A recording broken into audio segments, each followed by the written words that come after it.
Hi everybody, welcome to Live Blogger. In this tutorial series, we are building this job board application using Next.js. Now in the previous video, we started designing the Navbar and this is how it looks. Now in this video, we will set up authentication for our website. So let's get started.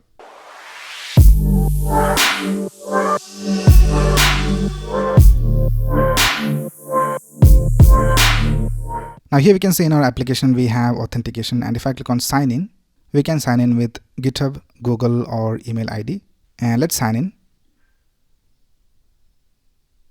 And here we can see after we sign in, we have this dashboard button over here, and we also have this user button.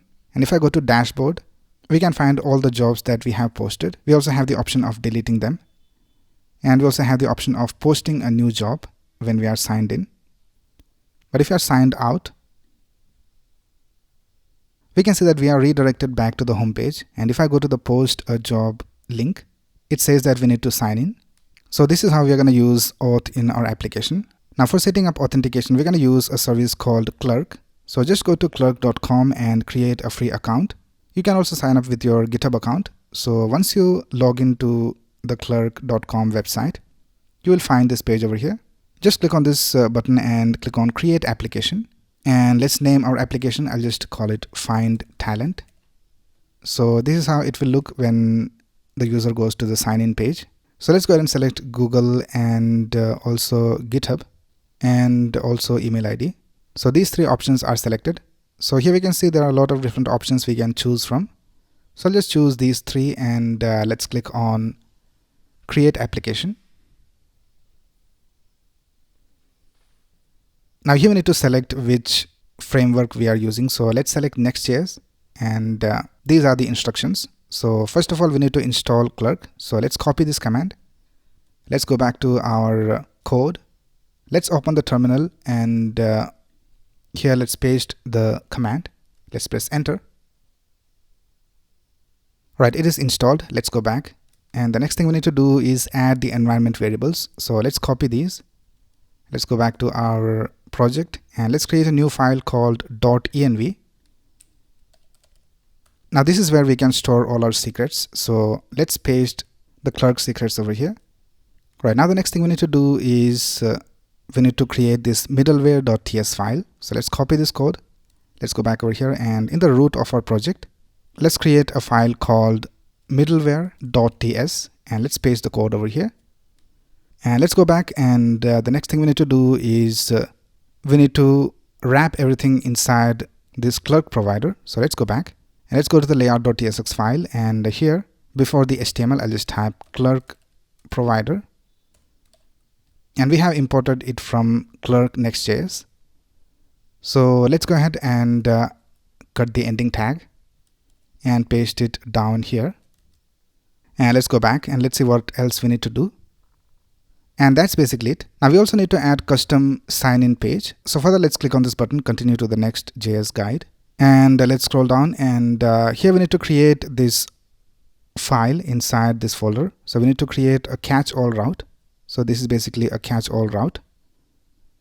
So I'll just copy this from here, and let's go to the app folder and let's paste it right here by clicking on this new file button, and we can see that the folders and the files have been created. Now let's go back and let's copy this code. Let's paste it over here. So this is our sign-in page. Now we'll create one more component over here. So let's go to the UI folder and let's create a new component over here called container.tsx. And we will use this component for adding a max width and some other styles so that we will not have to copy the same code a lot of times. So I'll just type export default function container, and we will accept children inside here and class name, and for the type let's type container props, and let's create this type over here. So let's type container props, and let's set it equal to an object with children with a type of react.react node and class name, and this is going to be optional. So let's type question mark, and it will be of type string. So we're going to get the children and class name inside here, and here let's go ahead and type return, and let's return a div, and in that we will use the children, and container props should not be inside curly braces. Right now let's add some classes over here. So let's type class name and let's type mx auto to bring everything to the center horizontally. Let's type max width of 6 XL, padding left and right of 4, and for smaller or larger screens let's type padding left and right of 6, and for larger screens let's type padding left and right of 8. And we'll also get class name from here, so let's add that as well. So for that we're going to use a utility function called cn. So let's add all of this inside curly braces, and here let's type cn and let's import it from libutils, and let's add all of this inside parentheses, and here we need to type comma class name. So this will also append the extra classes that we pass to this component right here, and whatever we add inside the container will be displayed right here. So now this is a reusable container, so let's close this and let's use that over here. Let's type return, let's type container over here, let's import it from components UI container, and let's add the sign in component inside this, and let's add some classes over here. So let's type class name, margin top and bottom of 16, and let's type display of flex and justify content to the center. So now let's go to the sign in page, so let's type sign in over here, and here we can see that the sign in component is displayed right here. I think we have some extra semicolon over here. Right now it looks alright. Right now let's go back to the documentation and let's scroll down. Right now we need to update the middleware, so let's copy this code. Let's go back over here to the middleware.ts file. Let's replace this code with the new code, and now we can see that we have the option of setting public routes. So right now it is set to sign in page, so the sign in page is a public route, and let's also add other public routes. So if you go back to our website, the home page is a public route, and if we click on these titles we can see that we have this dedicated page over here. So this is also a public route, so it is basically jobs / and this ID over here. So for that let's go back and let's add those right here. So let's type home page, so let's add a / and then we need to type / jobs / and asterisk. So this is basically how you add everything inside the jobs route to this public route. Right now let's go back to the documentation, and now we need to add these environment variables. So let's copy these, let's go back and let's go to the env file and let's paste them over here. And after signing in we need to go to the dashboard, so let's type dashboard over here, and after sign up we will go to the dashboard, and I think that's basically it with the Clerk setup. Right now let's go back to our project and let's go to the components, features, layout, and let's create a new file called Navbar actions.tsx, and let's go ahead and type export default function navbar actions, and let's return a div. Let's go back to the navbar.tsx file and let's go ahead and replace this with navbar actions. So we have imported it from the current folder. So let's go back, and here let's go ahead and type div, and in this div we will have the sign in button, but we will show the sign in button only if the user is not signed in.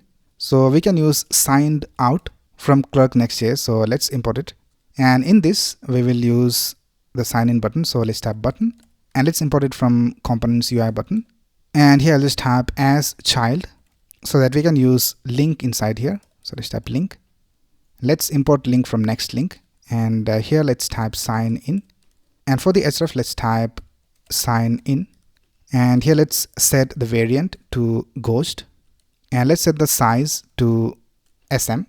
And now let's go back, and we have this error. So we have the error inside jobs in the middleware. So let's go back, and we need to add a dot over here before the asterisk. So now this will work. Right now we can see that we have this sign in button over here. Now when we are signed in we need to display the dashboard link and also the user button. So it is also quite simple. Let's go to the navbar actions, and here let's type signed in, and let's import this from Clerk Next.js as well. And when we are signed in let's type button, and in the button let's type link, and let's type as child over here, and for the variant, let's type outline, and let's set the size to SM. And here in the link, let's type dashboard, and for the href, let's type dashboard. And for the user button, we can simply go ahead and type user button, and we can just import it from Clerk Next.js. And for this container, let's type class name. Let's set it to display of flex, align items to the center, and a gap of 2. And for the main container division, let's type class name, display of flex, items to the center, gap of 3. So now let's go back. And here we can see we have this sign in button. And if I click on sign in, and let's select GitHub. And once we are signed in, we are redirected to the dashboard page. So I'll just go to the home page because we haven't created the dashboard page. So now we can see that we have the user button and also the dashboard link over here. So the authentication is working all right. So with that, we have added authentication to our application using Clerk. So that's basically it for this video. If you have any doubts, you can ask in the comments below. And if you like this video, please click on the like button and subscribe to this channel to get the latest video updates. Thanks a lot for watching. Have a nice day.